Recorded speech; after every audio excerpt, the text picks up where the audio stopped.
क्योंकि हमारा सारा जीवन विष का मतलब जहर नहीं, कोई ऐसा सल्फाइड नहीं कि जिसको हम लेकर के मर जाएं, इसका ये नहीं। हमारा जीवन विषमय है। हम जीवन में सैकड़ों बार हमें चलना पड़ता है, गालियां सुननी पड़ती है, कोई डांटे, अफसर डांट ले तो सुनना पड़ता है ऑफिस में, घर में पत्नी डांट ले तो चुपचाप बैठना पड़ता है।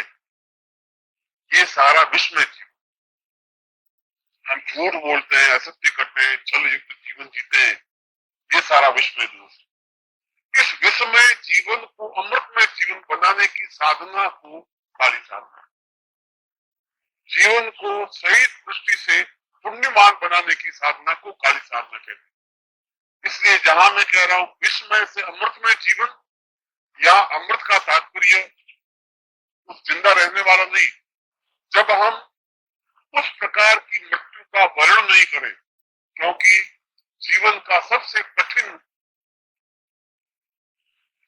दोष यह है उस व्यक्तियों के जीवन व्यर्थ में जो अकाल मृत्यु को प्राप्त होते हैं, जब पूरा जीवन जीते नहीं और पीछे मर जाते हैं, तो उनका जिंदा रहना और श्वान का जिंदा रहना बराबर है, इसलिए उनका जीवन श्वान जीवन कहलाता है। दूसरा, 100 साल पूरी आयु प्राप्त नहीं कर पहले समाप्त हो जाता है, वह भी अपूर्ण जीवन है। इसलिए हमारे शास्त्रों में शतायु हो, 100 वर्ष तक जिंदा रहे। हमारे वेद मंत्रों में कम से कम मात्रा में 100 वर्ष की जिंदा रहने की आयु बताई, इसलिए शतायु। और तीसरा, रोग रहित होकर के हम मृत्यु पर विजय प्राप्त करने में सक्षम हो। इन तीनों प्रकार के जीवन जीने चाहिए, और तीनों ही प्रकार के जीवन देने की जो साधना है वह काली साधना, महाकाली साधना, अमृतमय साधना है। इसलिए महाकाली साधना को अमृत साधना भी कहा जाता है। बंगाल में इसको अमृत वल्लरी साधना कहते हैं। यह एक ऐसी बेल है जहाँ अमृत टपकता है, इसलिए इसको अमृत वल्लरी, वल्लरी माने बेल, इसको अमृत वल्लरी साधना भी कहा गया है। जो काल को भक्षण करे। और दूसरा बात, काली साधना का तात्पर्य समझ लेना चाहिए। जब आप काली साधना में बैठे तो आपके मानस में क्लियर होना चाहिए, स्पष्ट होना चाहिए कि मैं साधना क्यों कर रहा हूं, इसके पीछे मंतव्य क्या है, लक्ष्य क्या है। पहला, काली साधना का तात्पर्य जो काल को भक्षण करके हमें सफलता दे सके, ऐसी महाकाली साधना। काल का तात्पर्य जहां मृत्यु है वहां काल का तात्पर्य समय भी है, जैसे कि ये मध्याह्न काल है, प्रातः काल, ये काल, सायंकाल। और इस प्रकार से प्रातः काल, मध्याह्न काल, सायंकाल, रात्रि काल, ऐसा होते होते हम पहले दिन से लगा करके 60 साल की उम्र तक इन कालों में अपना समय व्यतीत करते हैं। और काली साधना का दूसरा तात्पर्य यह काल भक्षण हो, इस प्रकार के प्रातः और मध्याह्न और सायं की जरूरत ही नहीं रहे, क्योंकि हमारी मृत्यु हो ही नहीं। अमृत्युमय बने, जब अमृत्युमय बनेंगे तो इस प्रकार के समय की गणना की जरूरत नहीं रहेगी। तो हम चिरस्थायी, चिर यौवनवत और चिर दीर्घायु बन सके, इसके लिए भी काली साधना की जाए। जो 200 साल जीवित है, 300 साल जीवित है, 500 वर्षों के साधु सन्यासी हैं, उनके लिए और कोई साधना का विधान नहीं है। आज यदि भीष्म पितामह पौराणिक आख्यान में जीवित हैं, या कृष्ण जीवित हैं, या राम जीवित हैं, तो उनको अवश्य ही जीवन में कार्य साधना तो संपन्न करनी ही पड़ी होगी। बिना कार्य साधना के जीवन में पूर्णता और अमृत्यु प्राप्त हो ही नहीं सकती। इसलिए जीवन को अनंत काल तक जीवित बनाए रखने के लिए भी कार्य साधना की नितांत अनिवार्यता है। और तीसरा, हमारा सारा जीवन मृत्योर्माम अमृतम गमयः, यह मृत्यु युक्त जो हमारा जीवन है, इस मृत्यु युक्त जीवन का, विष युक्त जीवन का अविष युक्त जीवन बने, और मृत्युमय जीवन का अमृत्युमय जीवन बने। अमृतम गमय, अमृत की ओर गतिशील हो। इस प्रकार की साधना को भी काली साधना। चौथा तात्पर्य, जो काल पर नियंत्रण प्राप्त करने की साधना है उसको भी काली साधना है। काल पर नियंत्रण प्राप्त करने का मतलब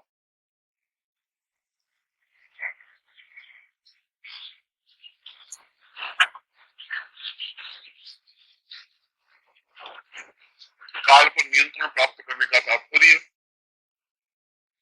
कि समय के थपेड़ों से, बाल्यावस्था से यौवनावस्था, यौवनावस्था से वृद्धावस्था, वृद्धावस्था से जरावस्था, जरावस्था से मृत्युवस्था, धीरे धीरे इंद्रियां शिथिल होती है, कमजोर होती है, वृद्धता आ सकती है, असत्यता आती है, उतना को उतना बल, पौरुष, साहस, कर्मठता रहती नहीं।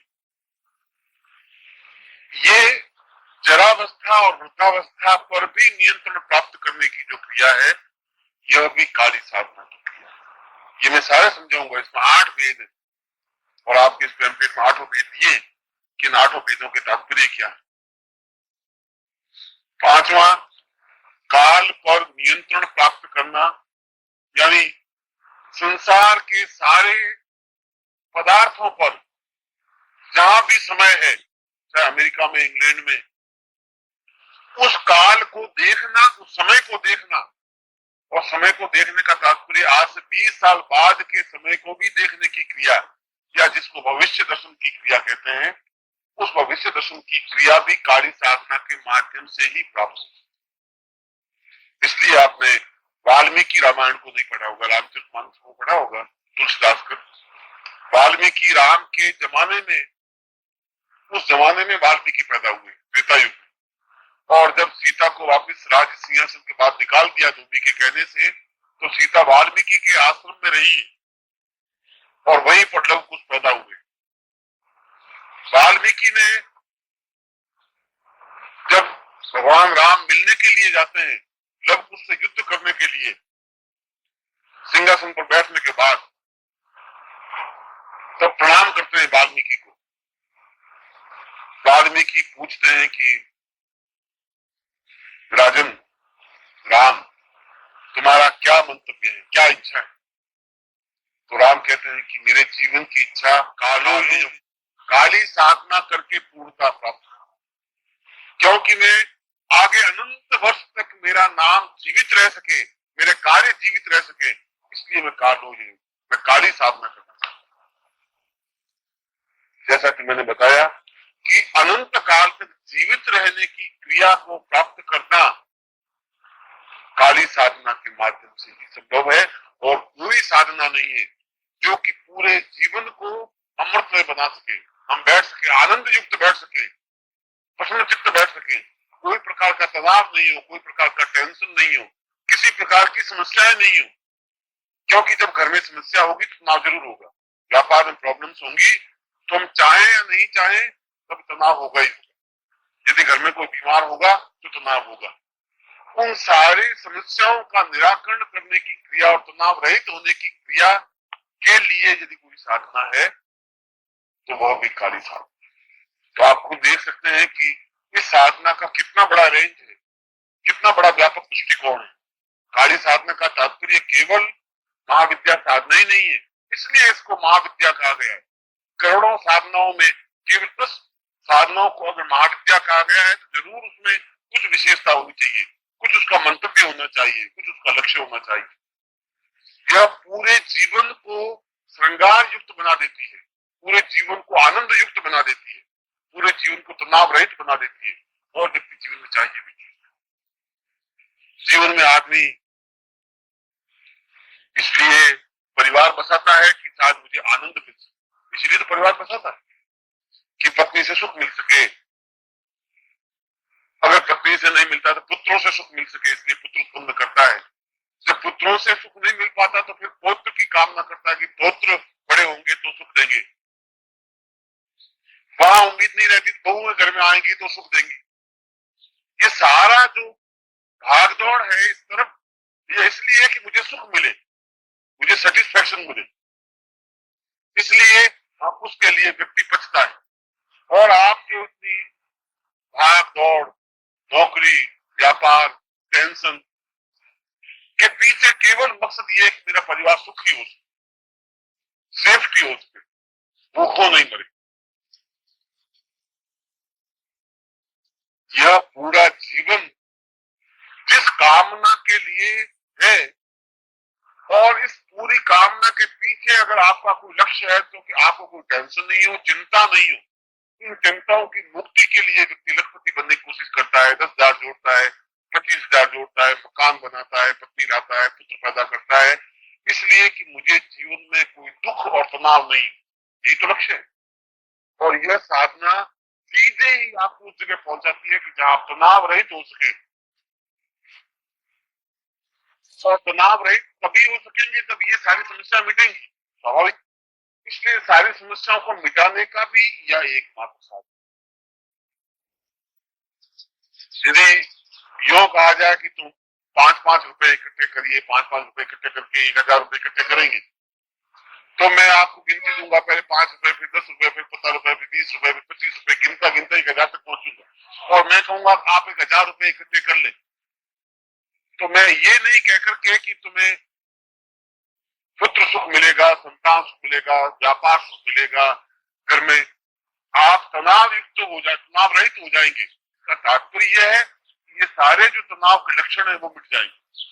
जब घर में सुख शांति रहेगी, आर्थिक उन्नति होगी, व्यापार वृद्धि होगी, तभी तनाव रहितता हो पाएगी। मगर इसके बावजूद भी तनाव रहितता मन से होगी, बाहरी क्रियाकलापों से हुई नहीं। कभी जीवन में सुख बाहरी चिंतनों से नहीं मिल सकता। मन में जो आत्मानंद है, जहां मन में आनंद की अनुभूति, मन में एक स्रोत है, रस है, जिस रस के माध्यम से आनंद की अनुभूति होती है। यदि लाख रुपए जेब में रखने से आनंद की अनुभूति होती हो, तो जितने व्यापारी हैं उनके चेहरों पर वो सिकुड़न होती नहीं हो, तो बिल्कुल चिकने चिकने चेहरे होते थे। ये तो सभी, बिरला जी भी कह रहे हैं कि गुरु जी पूछा, अभी कुछ समय पहले मिलने का मौका मिला बीके बिरला को, तो हमने पूछा सुख शांति है, कैसे है, सब ठीक है? गुरु जी बिल्कुल सब ठीक ठाक है। एक फाइनेंशियली टाइटनेस है, उनको भी फाइनेंशियली टाइटनेस है, तो आपको हमको तो रहेगी रहेगी, कोई सोचने की बात। इसलिए फाइनेंशियली टाइटनेस मिटेगी नहीं। अगर लाख रुपए हो तभी नहीं मिटेगी, 5 करोड़ हो तभी मिटेगी नहीं, क्योंकि ये तो जितना संचित होता रहेगा उतना ही तृष्णा बढ़ती रहेगी। इससे मानसिक शांति नहीं मिल सकती। और ऐसे कई सन्यासी, आपने अगर बद्रीनाथ गए हो, केदारनाथ गए हो, गंगोत्री की तरफ गए हो, तो मार्ग में कई आपको भिक्षुक भी मिले होंगे जो भीख मांगने वाले और केवल पकड़े वस्त्र पहने हुए बैठे होंगे, मगर सही सन्यासी भी बैठे मिले होंगे जो राख लगाए हुए बैठे हैं, चेहरे पर बड़ी मस्ती, आदम है। उनके पास तो खाने की रोटी भी नहीं है, शाम को रोटी मिलेगी कि नहीं मिलेगी, मगर हम सोचते हैं कि क्या साला क्या खाता है, इतनी मस्ती क्या है चेहरे पर, है क्या इसके पास? उसके पास वह चीज है जो आप और हमारे पास नहीं है। हमारे पास तो केवल ये तृष्णाएं, उसने तृष्णाएं छोड़ दी, मिल जाएगा तो ठीक, अलग निरंजन नहीं मिलेगा तो देखा जाएगा। यह जो भावना है ये मन की भावना है, ये बाहर से नहीं मिलती। जब प्रभु ने पैदा किया है तो जरूर रोटी देगा, वो इनको रास्ता जरूर बना देगा जब इस समस्या से मुक्ति मिल जाएगी। यह जिस दिन भावना आ जाएगी उस दिन हम तनाव रहित हो जाएंगे। और जीवन का अंतिम सत्य यह है कि हम तनाव रहित हो। सारी हमारी भागदौड़, गृहस्थ से संबंधित, पैसों से संबंधित, जीवन से संबंधित एक ही चिंतन है कि कोई ऐसा हो जो जीवन में ब्रह्मानंद मिल सके, आत्मानंद मिल सके, सुख मिल सके, संतोष मिल सके। यह कार्य साधना आत्मानंद और ब्रह्मानंद दे, और कोई साधना नहीं दे सकती, संभव नहीं। क्योंकि यह काल पर विजय प्राप्त करने की साधना है, यह मृत्यु पर विजय प्राप्त करने की साधना है, यह विश्व युक्त जीवन पर अमृतमय जीवन बनाने की साधना है। इसलिए इस साधना का अत्यधिक महत्व है। और इस साधना में भाग लेने के लिए भी आप तनाव रहित हो। इसीलिए मैंने प्रारंभ में कहा कि आप मोह युक्त नहीं हो, मोह रहित होकर बैठे। परम तत्वाय